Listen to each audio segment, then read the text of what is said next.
Hi guys, papunta kami sa chemist dito na kung saan itong shop na ito is makakabili ka ng mga mura na products galing Australia, Switzerland.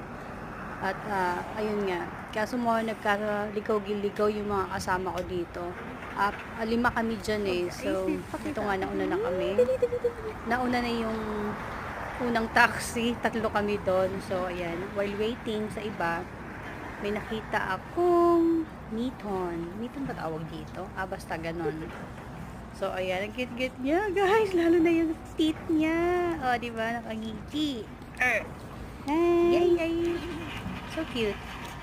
Okay, guys. Watch nyo lang hanggang end ng video. Thanks for watching. 人家手里有东西，你就冲着人家去了，是不是？